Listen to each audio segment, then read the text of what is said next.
یہ ایک بڑی خوبصورت شام تھی، لیکن بوڑھا کسان اداس اور تھکا تھکا سا تھا۔ سارا دن گھاس کاٹ کاٹ کر دھوپ میں سوکھنے کے لیے ڈالتا رہا تھا اور اب تھکن کے مارے اس کا بدن چور چور ہو چکا تھا۔ میرا کام کبھی ختم نہ ہوگا، اس نے سوچا۔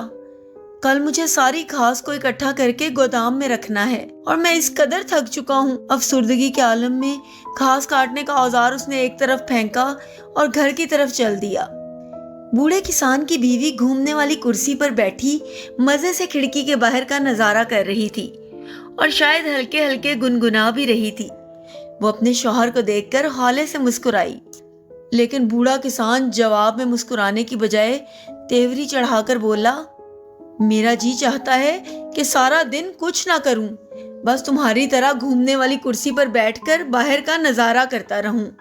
مگر میں تو ابھی اس کرسی پر آ کر بیٹھی ہوں، اس کی بیوی نے صفائی پیش کی۔ میں صبح سے مصروف رہی ہوں۔ کیا مصروف رہی ہو؟ بوڑھا کسان بدمزاجی سے بولا۔ تمہیں گھر میں کیا کام ہے؟ کام؟ اس کی بیوی حیرانی سے بولی، کوئی ایک کام ہو تو بتاؤں۔ مجھے بچے کی دیکھ بھال کرنی ہوتی ہے، اسے دودھ بنا کر پلانا ہوتا ہے، میں نے فرش صاف کیا ہے، کمروں میں جھاڑو دی، برتن دھوئے، بستر ٹھیک کیے، پھر میں نے کھانا پکایا، گائے کو چرانے لے گئی۔ بس بس، بوڑھے کسان نے اپنی بیوی کی بات کاٹ دی۔ بہت ہو گیا مصروفیت کا رونا۔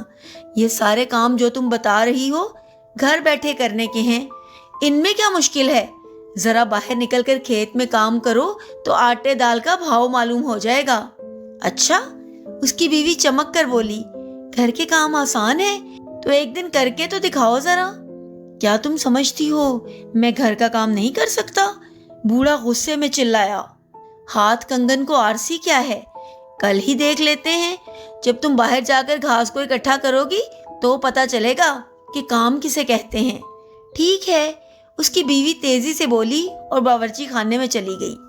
آسان کام ہے، اس نے اپنے جی ہی جی میں کہا، کل پتہ چلے گا آسان کام کس کا ہے۔ دوسرے دن صبح کو ناشتے کے بعد بوڑھا کسان بڑا خوش و خرم تھا۔ آج مدتوں بعد ایک اطمینان بھرا دن گزاروں گا۔ صبح صبح گھر کے سارے کام نمٹا کر میں تمہاری گھومنے والی کرسی پر بیٹھ کر باہر کا نظارہ کروں گا۔ وہ بولا، بچے کو آدھے گھنٹے بعد دودھ دینا نہ بھولنا۔ اس کی بیوی نے چلتے ہوئے تاکید کی۔ ہاں ہاں، مجھے یاد ہے، کسان سر ہلا کر بولا، اور دودھ بلو کر مکھن بھی نکال لینا۔ بیوی نے یاد دلایا۔ وہ تو 2 منٹ کی بات ہے، بوڑھا خوشی سے بولا، اور گائے چرانے کے لیے بھی لے جانا ہے۔ چلتے چلتے بیوی کو یاد آیا۔ ٹھیک ہے جی، بوڑھا ہاتھ ہلاتا ہوا بولا، اور سنو۔ بیوی کچھ قدم چل کر پھر واپس لوٹ آئی۔ جب دوپہر کا کھانا تیار ہو جائے تو مجھے بلا لینا۔ ارے اب جاؤ گی بھی یا یہیں کھڑی میرا یا اپنا وقت ضائع کرتی رہو گی؟ شام کو منہ لٹکائے آؤ گی کہ گھاس کے 2 گٹھے ہی بن سکے۔ بوڑھا جھلا گیا اور بیوی خاموشی سے چلی گئی۔ بیوی کے جانے کے بعد بوڑھے نے گھر پر ایک نظر ڈال لی۔ مجھے سب سے پہلے کیا کرنا چاہیے؟ اس نے اپنے آپ سے سوال کیا۔ ٹھیک ہے، پہلے دودھ بلو کر مکھن نکال لوں۔ وہ اٹھا اور اس نے دودھ بلونا شروع کیا۔ تھوڑی دیر میں وہ تھک گیا۔ اس نے دودھ پر نظر ڈالی کہ شاید مکھن نکل آیا ہو، لیکن ابھی مکھن علیحدہ نہیں ہوا تھا۔ اس نے پھر دودھ بلونے کا آلہ چلانا شروع کر دیا۔ کچھ دیر بعد وہ پھر تھک گیا۔ بڑی پیاس لگ رہی ہے، پانی پی لیا جائے، اس نے سوچا، اور پانی کے ٹینک کی طرف اٹھ گیا۔ ٹونٹی کے نیچے گلاس رکھ کر اس نے نل کھولا۔ میاؤں میاؤں، اس کے کانوں میں آواز آئی۔ اوہ، شاید بلی اندر گھس آئی ہے، کہیں سارا دودھ خراب نہ کر دے۔ وہ گلاس نیچے رکھ کر بلی کی جانب لپکا۔ واقعی ایک سفید بلی بیٹھی مزے سے دودھ چاٹ رہی تھی۔ ہوش ہوش، وہ عجیب سی آوازیں نکالتا ہوا دوڑا۔ بلی اچانک حملے سے گھبرا گئی اور دودھ چھوڑ کر دروازے کی طرف دوڑی۔ سارا دودھ خراب کر دیا، میری ساری محنت ضائع کر دی۔ بوڑھا کسان غصے میں بڑبڑاتا ہوا بلی کی طرف لکڑی اٹھا کر بھاگا۔ غصے میں اسے خیال نہیں رہا کہ راستے میں دودھ رکھا ہوا ہے۔ اس کی زوردار ٹھوکر دودھ کو لگی اور سارے فرش پر دودھ پھیل گیا۔ بوڑھا جہاں تھا وہیں رک گیا۔ یہ کیا ہو گیا؟ اس نے سوچا۔ اتنے میں پانی کے بہنے کی آواز اس کے کانوں میں آئی اور وہ پانی کے ٹینک کی طرف بھاگا، لیکن افسوس فرش پر دودھ پھیلا ہوا تھا، اس کا پاؤں پھسلا اور وہ دھڑام سے نیچے گر پڑا۔ اف! اس کے منہ سے کراہ نکلی، آج کوئی کام ڈھنگ سے نہیں ہو رہا۔ آہستگی سے وہ کھڑا ہوا اور پانی کے ٹینک کی طرف تیز قدموں سے گیا، مگر اسے دیر ہو چکی تھی۔ ٹینک کا سارا پانی بہہ چکا تھا اور بہت سارا باورچی خانے کے فرش پر پھیل گیا تھا۔ اتفاق سے فرش پر مسالے کے چند پیکٹ بھی رکھے رہ گئے تھے، وہ بھی پانی میں تر بتر تھے۔ کاش میں اس وقت ٹونٹی بند کر دیتا، اس نے افسوس کے ساتھ سوچا۔ عین اس وقت اس کے کانوں میں گائے کے چلانے کی آواز آئی۔ اوہ! گائے کا تو مجھے خیال ہی نہیں رہا، اسے چرانے کے لیے بھی لے جانا ہے، مگر اب اسے چرانے کے لیے چراگاہ لے گیا تو بہت دیر ہو جائے گی، چراگاہ تو دور بھی بہت ہے۔ یکے بعد دیگرے بوڑھے کے ذہن میں خیالات ابھرتے رہے۔ وہ مارا، اس نے سوچا، اللہ میاں نے بھی کیا تدبیر سجھائی ہے۔ اگر میں گائے کو چھت پر چھوڑ دوں تو برابر کی پہاڑی پر خاصی گھاس اگی ہوئی ہے، گائے بآسانی آج کے دن تو یہ گھاس چر کر گزارا کر سکتی ہے، کل تو بیوی ہی گائے کو چرانے لے جائے گی۔ اس نے خوش ہو کر سر ہلایا اور گائے کو لے جا کر چھت پر چھوڑ دیا۔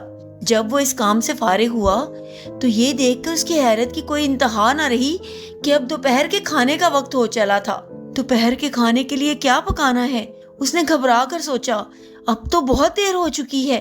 اس نے جلدی سے ایک دیگچے میں پانی ڈال کر چولہے پر چڑھا دیا اور کچھ آلو چھیلے۔ اس وقت بچے کے رونے کی آواز آئی۔ کسان آلو ہاتھ میں لیے بچے کی طرف لپکا۔ نا نا نا نا، اس نے بچے کو پچکارتے ہوئے کہا، میرے بچے کو دودھ نہیں ملا، میں ابھی بناتا ہوں۔ جب وہ دودھ بنانے کے لیے باورچی خانے کی طرف جا رہا تھا تو اسے پھر گائے کا خیال آ گیا۔ میں نے اسے چھت پر چھوڑا ہے، مگر کہیں وہ چھت پر سے گر نہ پڑے۔ اس نے پریشان ہو کر سوچا، کیوں نہ گائے کو ایک نظر دیکھ لوں۔ پھر وہ ایک رسی لے کر گائے کو دیکھنے کے لیے چھت پر گیا۔ گائے واقعی زیادہ گھاس کھانے کے لیے بالکل چھت کے کنارے پر پہنچ گئی تھی۔ اس نے جلدی سے رسی گائے کے گردن میں باندھ کر اس کا دوسرا سرا مکان کی چھت پر لگی چمنی سے گزار دیا۔ نیچے آ کر اس نے چولہے کے اوپر بنی ہوئی چمنی سے رسی کا دوسرا سرا کھینچ لیا۔ اب اسے کہاں باندھوں؟ اس نے ادھر ادھر نظر دوڑائی۔ ٹھیک ہے، میں اسے اپنی کمر سے باندھ لیتا ہوں۔ اس نے رسی اپنی کمر سے باندھ لی اور باورچی خانے کی صفائی شروع کر دی۔ بچے کے رونے کی آواز آ رہی تھی، لیکن وہ تیزی سے باورچی خانے کی صفائی کرتا ہوا سوچ رہا تھا، بس ذرا دیر کی بات ہے، یہ صفائی کر لوں تو پھر بچے کو دودھ بنا کر پلاتا ہوں۔ کسان کی بیوی صبح صبح کھیت میں پہنچی۔ اس نے گھاس کاٹنا شروع کر دیا۔ یہ کام اس سے پہلے اس نے کبھی نہیں کیا تھا، اس لیے وہ جلدی تھک گئی۔ تھوڑی دیر سستانے کے بعد اس نے پھر گھاس کاٹنا شروع کیا، مگر ایک تو اسے گھاس کاٹنے میں مہارت نہیں تھی، دوسرے بار بار اسے بچے کا خیال آ رہا تھا۔ بہرحال وہ کام کرتی رہی حتیٰ کہ سورج سر پر آ گیا اور اسے زور کی بھوک ستانے لگی۔ میرا شوہر میرے لیے کتنا کام کرتا ہے، اس نے نادم ہو کر سوچا۔ واقعی کھیت میں کام کرنا مشکل ہے، میں تو مزے سے گھر بیٹھی کام کر لیتی ہوں۔ کڑی دھوپ میں نکل کر گھاس کاٹنا سچی بات ہے بڑا محنت کرنے والا کام ہے۔ اس نے گھاس کاٹنے کا اوزار ایک طرف رکھ دیا اور چھاؤں میں بیٹھ کر اپنے شوہر کا انتظار کرنے لگی کہ کب وہ دوپہر کے کھانے کے لیے آواز دیتا ہے۔ تھوڑی دیر بعد اس کے صبر کا پیمانہ لبریز ہو گیا۔ بھوک کے مارے اس کا دم نکلا جا رہا تھا۔ وہ گھر کی سمت چل دی۔ بوڑھے نے جلدی جلدی باورچی خانے کا فرش صاف کیا اور آلو کاٹ کر چولہے پر رکھے گرم پانی کے دیگچے میں ڈالنے کے لیے بڑھا۔ عین اسی وقت اس کی کمر میں بندھی ہوئی رسی حرکت میں آئی اور وہ چمنی میں کھینچ کر لٹک گیا۔ دراصل چھت پر پھرتی ہوئی گائے چھت سے نیچے گر پڑی تھی۔ اسی وقت کسان کی بیوی تیز تیز قدموں سے گھر کی جانب آ رہی تھی۔ گھر سے کچھ فاصلے پر اس نے ایک عجیب منظر دیکھا کہ گائے مکان کی دیوار کے ساتھ لٹکی ہوئی ہے اور مکان کے دروازے سے اس کے شوہر کی ٹانگیں لٹکتی ہوئی نظر آ رہی ہیں۔ وہ تیزی سے مکان کی سمت دوڑی اور باورچی خانے سے چھری لا کر اس نے گائے کی رسی کاٹ دی۔ دھڑم سے گائے مکان کے باہر گری اور بیچارہ بوڑھا کسان باورچی خانے کی چمنی سے اندر چولہے پر گرا۔ گرم پانی سے بدن بھی جھلس گیا۔ آلو کے ٹکڑے ادھر ادھر بکھر گئے۔ کالک اور راکھ سے اس کے کپڑے سیاہ ہو گئے۔ جہاں جہاں کالک یا راکھ لگنے سے رہ گئی وہاں سفید سفید دودھ جھلک رہا تھا جو فرش پر گرنے کی وجہ سے اس کے کپڑوں پر لگ گیا تھا۔ بوڑھے کسان کی بیوی بڑی مشکل سے اپنی ہنسی چھپاتے ہوئے بولی، کیوں، گھر کا کام بہت آسان ہے نا؟ بوڑھے کی حالت اس قدر خراب ہو چکی تھی کہ وہ ایک لفظ کہے بغیر باورچی خانے سے باہر نکل گیا۔ پانی تو سارا بہہ چکا تھا۔ اس نے اپنے دھلے ہوئے کپڑے نکالے اور نہر پر چلا گیا۔ نہا دھو کر جب بوڑھا واپس آیا تو اس کی بیوی باورچی خانے اور کمرے کے فرش کی صفائی کر چکی تھی۔ وہ خود ہی جا کر قریب کے کنویں سے پانی بھی لے آئی تھی، بچے کو دودھ بھی پلا دیا تھا اور کھانا تیار ہو رہا تھا۔ بوڑھے کو دیکھ کر بیوی کی پھر ہنسی نکل گئی۔ اس نے شرارت بھری نظروں سے بوڑھے کو دیکھا، لیکن اس بار بوڑھا ناراض ہوا نہ جھلایا، بس سر جھکا کر خاموشی سے ایک طرف بیٹھ گیا۔ کھانا تیار ہو چکا تو دونوں نے مل کر کھانا کھایا۔ کھانا کھا کر بوڑھے نے باہر کی راہ لی۔ کہاں جا رہے ہو؟ بیوی نے حیرانی سے پوچھا۔ کھیت میں، بوڑھا نرمی سے بولا۔ اب اس کی ساری تیزی رخصت ہو چکی تھی۔ چھوڑو، آج بہت تھک چکے ہوگے، کل چلے جانا، آج میں بھی تو بہت تھک گئی ہوں، اس کی بیوی بولی۔ اور سنو، آج مجھے بھی احساس ہو گیا ہے کہ تمہارا کام واقعی بڑا مشکل ہے، جس کا کام اسی کو ساجھے۔ دیکھا، بوڑھے کا لہجہ ایک دم تبدیل ہو گیا۔ میں نہ کہتا تھا کہ گھر کا کام بھی کوئی کام ہے۔ امید ہے آپ کو آج کی ہماری کہانی پسند آئی ہوگی۔